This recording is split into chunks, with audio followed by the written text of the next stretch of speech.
morning, class. Good morning, ma'am. So I am teacher Wayne. I am teacher Lian. I am teacher Alexis. Yan. So ngayong umaga, dinisis natin yung dinisis natin yung about sa Pinang Pinoy. So, ngayon po bago kami start, is tatanungin namin kayo kung ano yun, kung ayos lang ba kayo or iba kayo nararamdaman mo ngayon? Ayos naman po.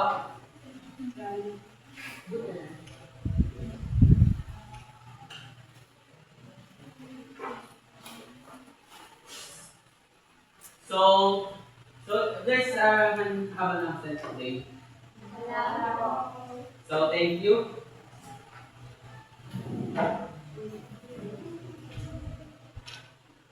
So before I start to our discussion, let's first a review time. So last discussion we talked about the food pyramid.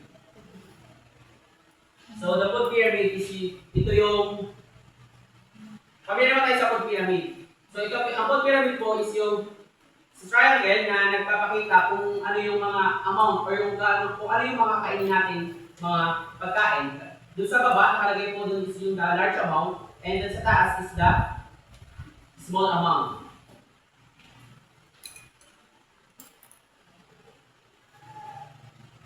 So ayo, sa inyo, what is a food pyramid?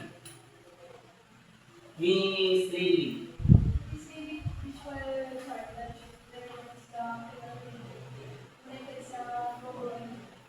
So thank you. Yan.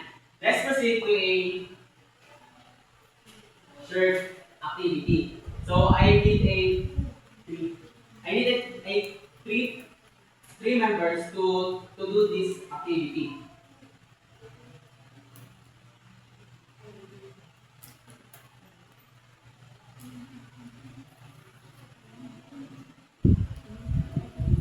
So volunteer po.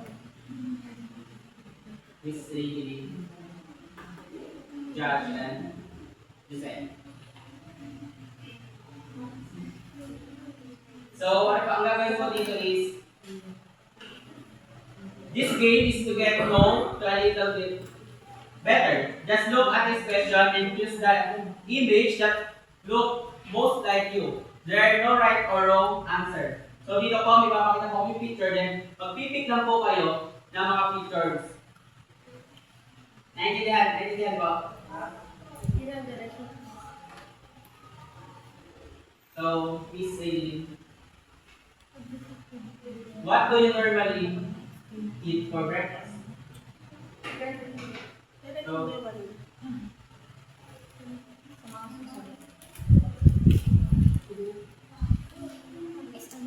titik mo dito yung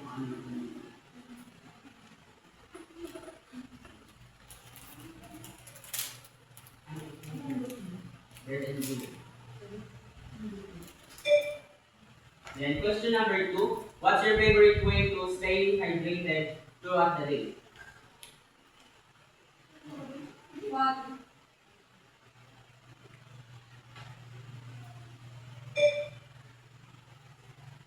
What's your favorite healthy snack?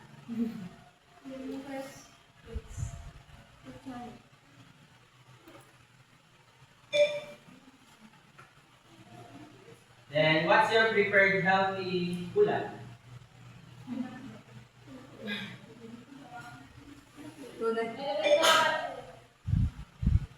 Which meat do you prefer?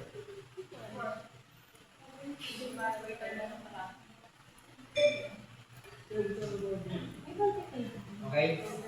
Next is Joshua. Which fruit do you like more?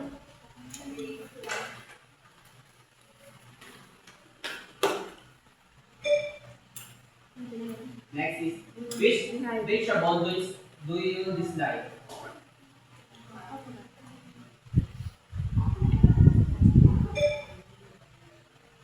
Then which vegetable do you dislike?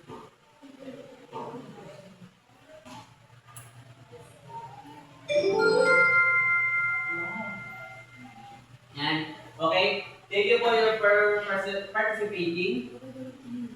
Then let's proceed to the next.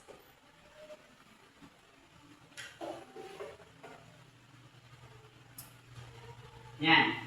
After this short activity, I have a question. So the first question is, how would you describe your experience with the activity? Miss Edith. For me, it gives me knowledge about Thank you. Next question is, what did you notice about the presented question throughout the activity? It is more focused on what?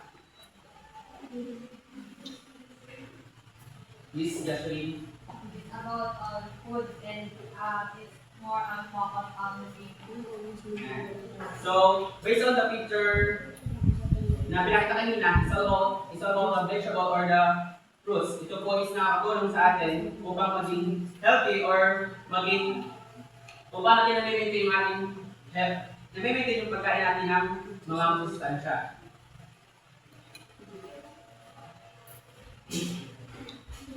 So yan, before we formally go to our discussion, meron ulit tayong yung short activity. Ang title ng ating short activity ay Guess Where You Are Now. So, instruction dito is, the teacher prepare a set of words. Each student will guess which word align with each category. Students place the words under the category that they think is correct. After all the words are sorted, the teacher reviews the answer. So, isa-isa na lang magsimula kay Miss Pin hanggang kay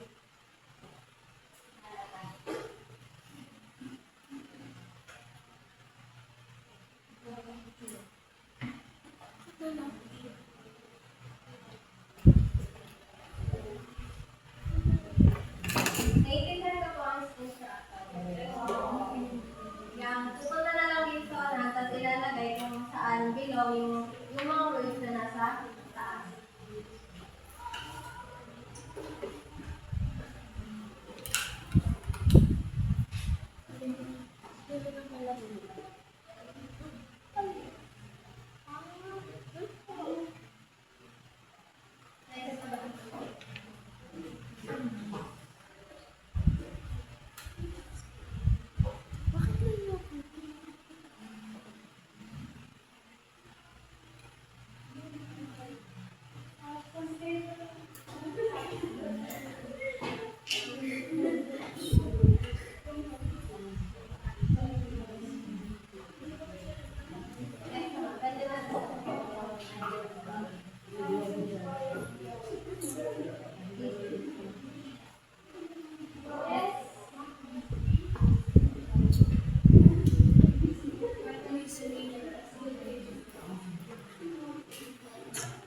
Next.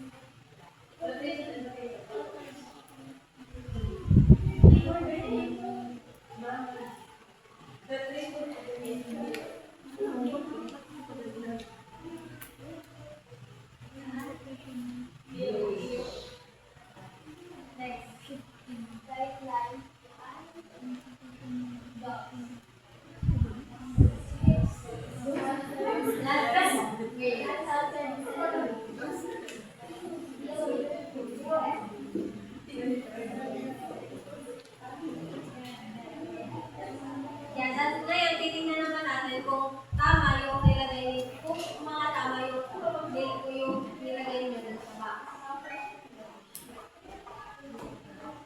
Sa DOH, awareness, guideline, health and services. Tapos sa nutrition naman, altitude, balanced diet, at vitamin and mineral.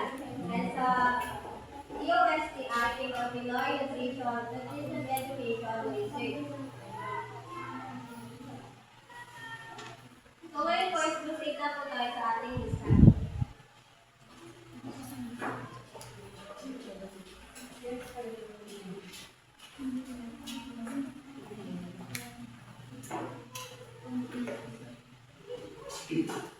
Yan. Okay, class. Let's proceed to our main discussion. So before I start, here's the learning objectives. So at the end of discussion, the student will be able to, the first one, objective is identify the three main groups in Pigam Pinoy in the organization behind its development. The next one is that explain the importance of the Pigam Pinoy in promoting healthy eating practices. Third is virtually demonstrate the correct foods under the go, grow, glow categories. The last is appreciate the importance of Pinggang Pinoy in promoting healthy eating lifestyle in making food choices.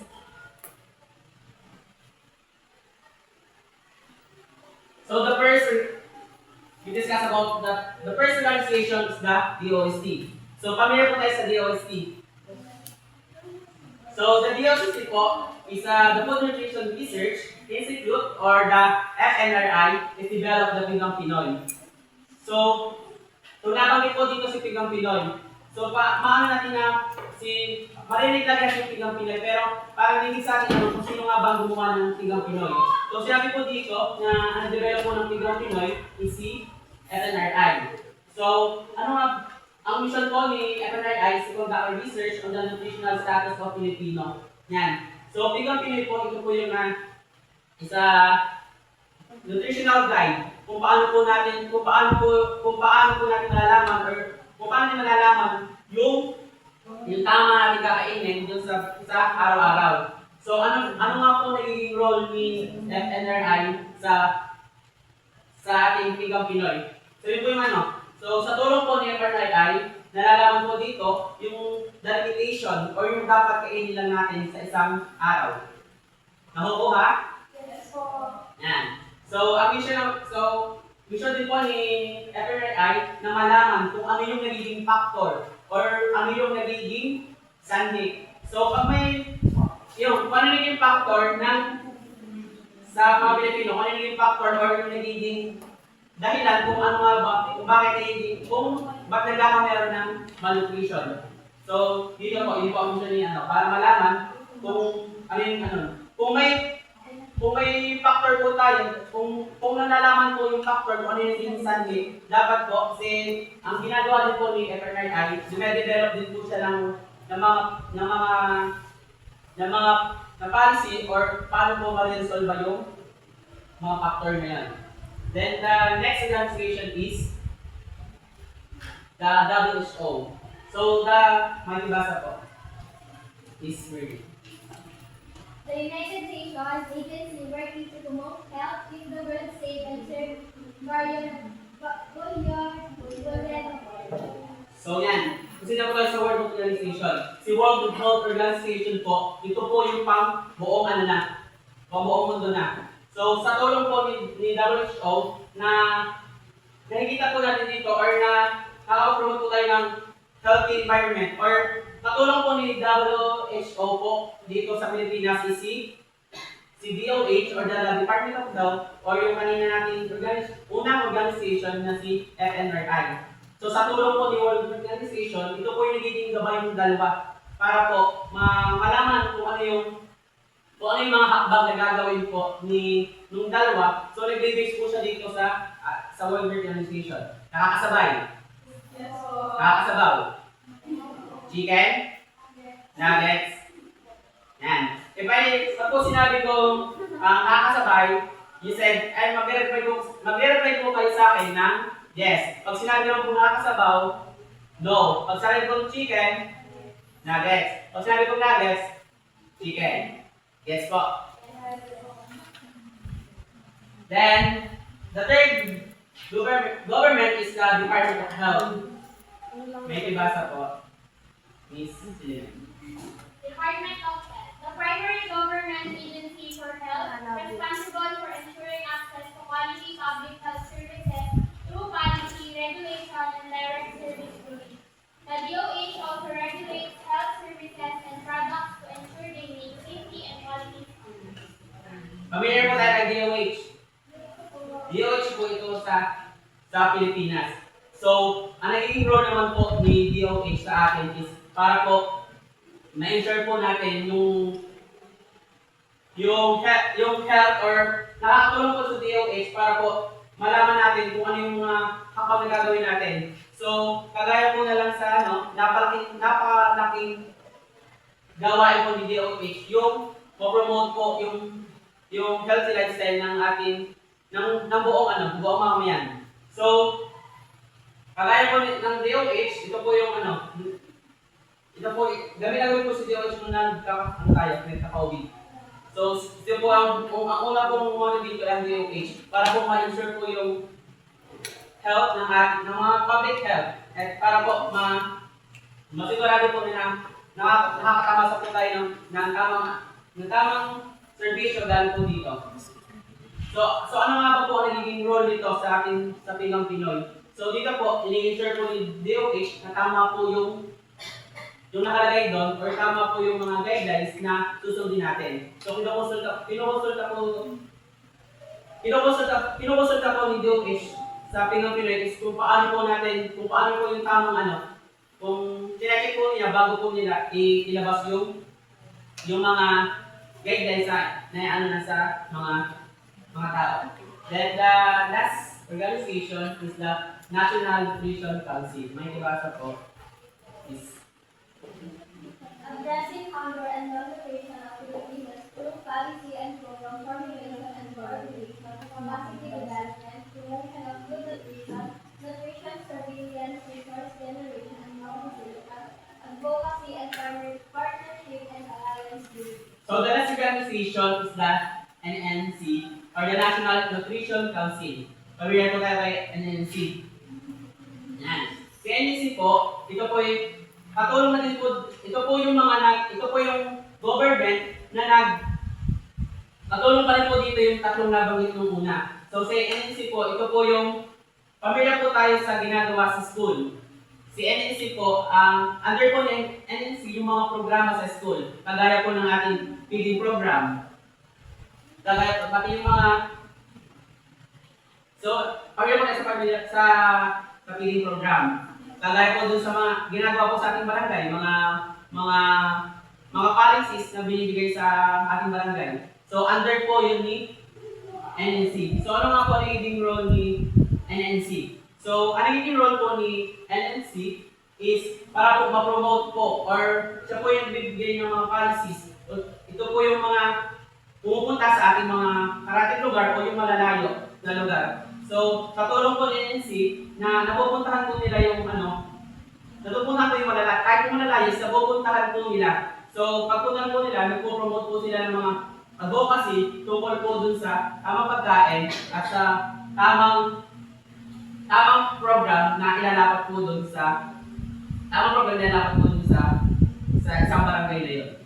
Nakukuha po.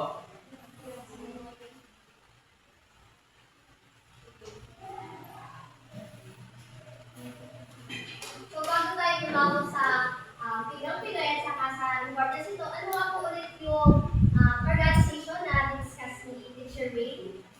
Anyone po? Miss Christine? Who? Ano po yung World Health Organization? Ano po yung discuss Teacher Ray? AD?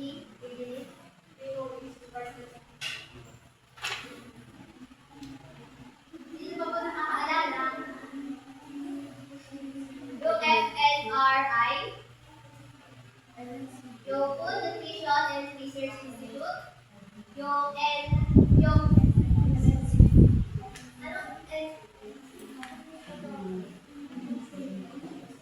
National Nutrition Council. So ngayon naman, i-discuss naman natin is about sa Pinggang Pinoy. So, ang Pinggang Pinoy, alam ko naman na kayo ay familiar na dito. Familiar ba kayo sa Pinggang Pinoy? So, ang Pinggang Pinoy ay binuo siya ng Food and Nutrition Research Institute called Pinggang Pinoy as a healthy birthday. Kayo ba, kapag kayo ay kumakain ay tinitingnan niyo pa ba? Or parang tansya-tansya na lang yung pagkain sa plato niyo? Sino gano'n sa inyo? Tansya-tansya na lang.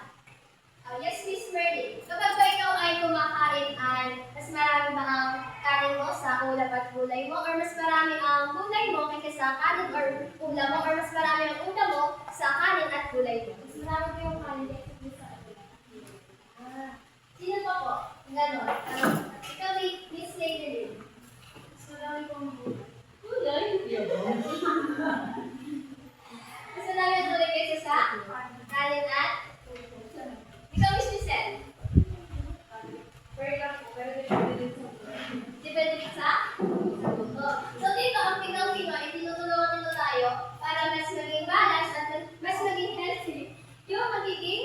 kakain natin sa araw-araw. Sa tulong din ito, nagkakaroon din tayo ng healthy lifestyle.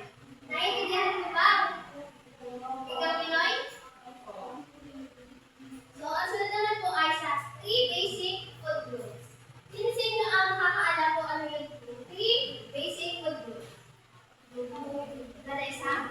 Go, grow, and glow. Tama yun. Bago natin i-discuss yung tatlong yun, dumako muna tayo sa unang food group, ang Go Foods. Ang Go Foods, anong mga idea or naalala nyo about sa Go Foods? Is, Angel? Bread and rice. Bread and rice. Sino pa po nakakaalala or may idea about sa Go Foods?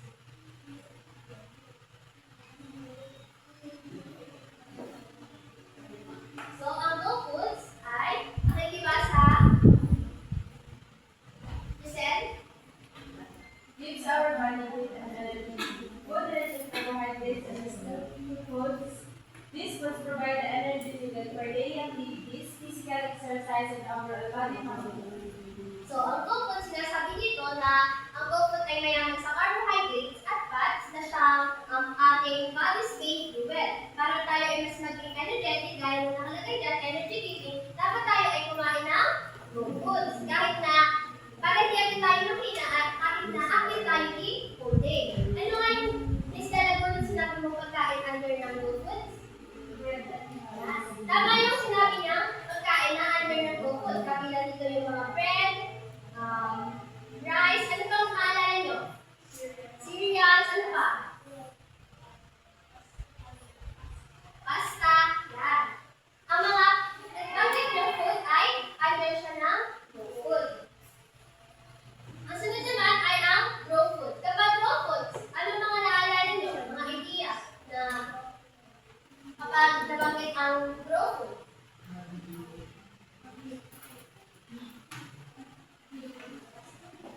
Meat and fish. Eat fish.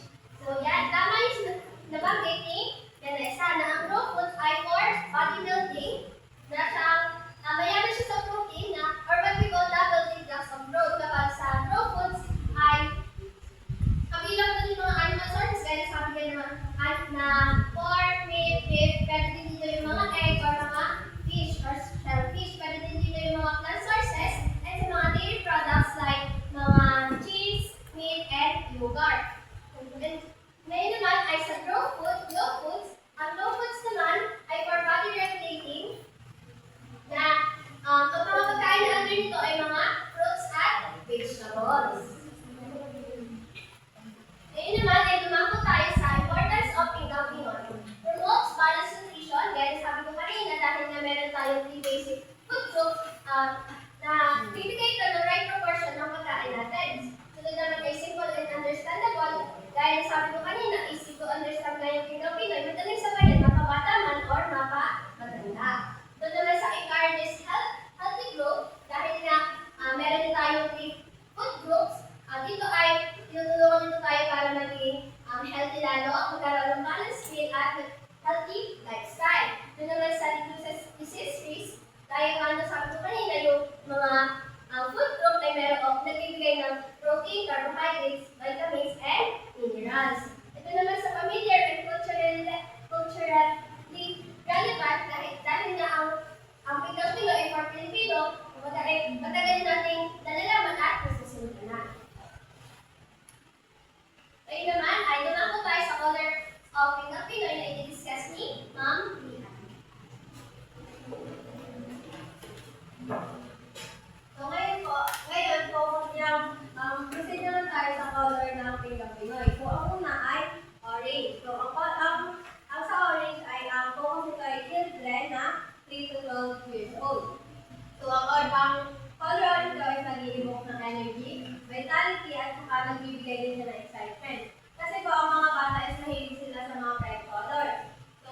So ibig sabihin, pag nakita nila katulad ng color orange, so pag nakita nila ang color orange is magkaganan sila at saka i-stimulate ang kanilang appetite. So ano yung alam nyo na healthy foods na color orange? Yan, tama. Next naman ay sa color blue. So sa blue naman is ang target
dito is the original placement color of the Pinggang Pinoy, denoting the color of the moving buri.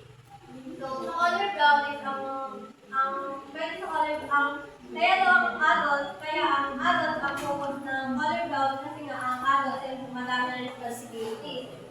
So, ang adult is kailangan nila ng mga carbohydrates, ang katulad ng mga brown foods nga. So, sa mga brown foods, ano yung example, alam yung brown foods na nabibigay ng carbohydrates? Brown rice, mga bread. So, next naman is ang red. Ang focus ng red ay ang elderly, ang 60 years old and above. So, ito yung mga senior citizen na. Sabi dito is ang red daw is nagbibigay ng appetite sa mga adult. So, ibig sabihin ay ang red daw is passionate and energetic color. Red has a long symbolize energy, power, and courage that can give you fiber and strength. So, since ang mga red nga is, halimbawa sa mga food sa mga red food, yung mga watermelon, yung mga tomato, so doon daw is ginaganahan daw yung mga matatanda na minsan yung mga matatanda is mahihina na kumain. Ang last naman is ang green. Ito is para sa mga pregnant and lactating women. So, ang universal color of nature and health, green is symbolized new life, growth, and fertility. So, di kasi ang mga nanay is pag, lalo na yung mga buntis at saka yung may pinakadeli na bata is, hindi lang sila yung makikinabang doon sa fruits na i-detect nila. Siyempre, kailangan sa kakainin din nila yung mga green. Ano yung green na madalas na kinakain ng mga buntis o kaya guys? Ano pa? Pwede din yung mga lettuce, yan yung mga repolyo. Kasi nga is doon daw, siyempre pag din kumukuha din sa nanay din kumukuha ng nutrients yung mga baby. So ngayon naman ay dumako tayo sa ating activity, which is the Go, Grow, and Glow Filipino Dish Challenge. For our mechanics, the class will be divided into two groups. Each group will form a line at the back. The teacher prepares a set of games for the group. The group should match the food that fall under the categories of Go, Grow, and Glow. But the twist, instead of using the specific food, the teacher uses a Filipino dish, example like adobo, grow foods. Dahil nga ito ay contains ng meat. Nagagets po? Each, sa kada group ay may tatlo kung meron kayo. At ito ay kailangan nyo masagot sa loob ng isang tinutularan. If a player answered correctly, the next member in the line takes their turn. If the answer is wrong, the group loses a life. The goal is to match all the 8 dishes within the time limit correctly. The group that answered more correctly wins the game. Ngayon, nag-iintindihan po ba ang mechanics? So, ang group 1 ay hanggang ay lalag muna. Tapos ang group 2 ay mula kay Vanessa hanggang kay Bernie.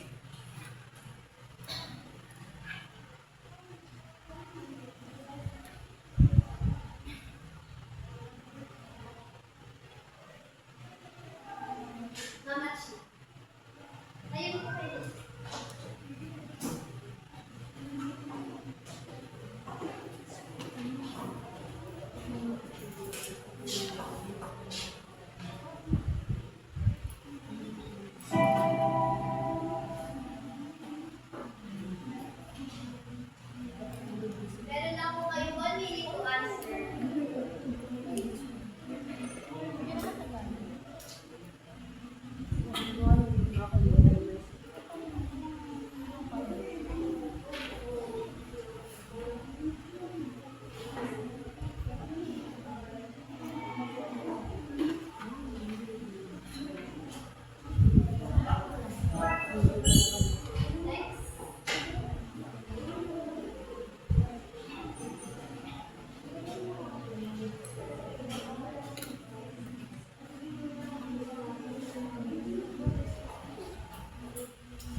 Tungkol po ay nakakuha ng bukoy.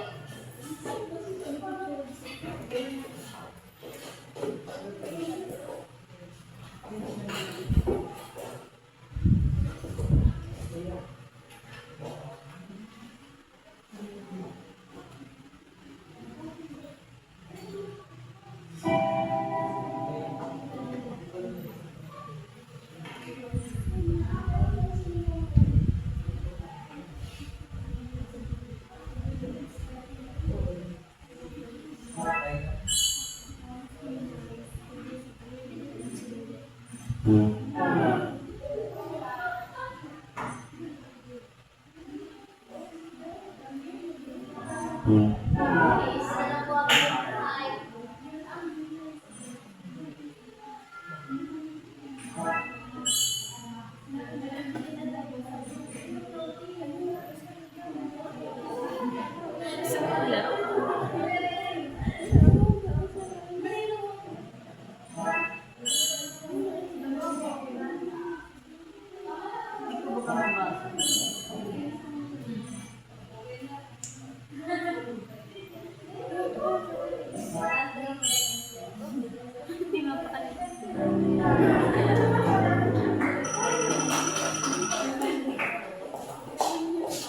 So, ang nangyari po sa ating pamilya ay ngayon naman po ay dumako naman tayo sa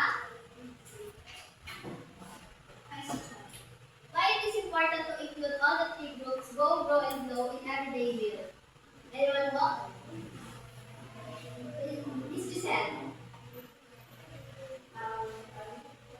Para magkaroon tayo ng healthy lifestyle. Number 2, if you are going to make your own Pinggang Pinoy, what foods would you like to include and why?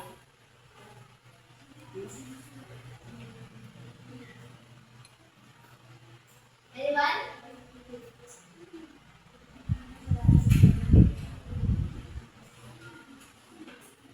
Miss Christine?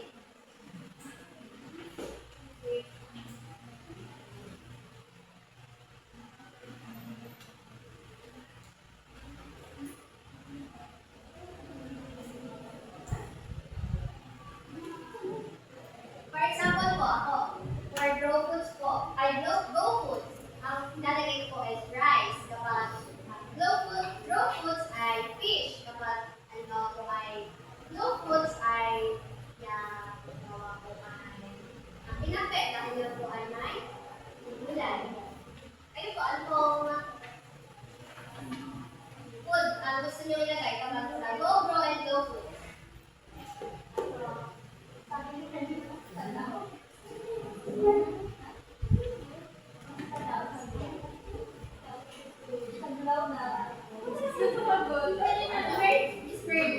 Ano ba, sa go po ay pastas, sa grow ay mga selfish at yung mga hibon and tapos sa grow ay Yan, thank you. And last question, in what ways can you use your knowledge and understanding of Pinggang Pinoy to influence others to make healthier food choices? Miss Lady. Maybe our older sister, I will teach them and reflect on the importance of making healthy choices. That it will help them to stay healthy. Yan.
8, 3, 7, 1.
So, okay class, ang nakuha ko yung CPL is 85%.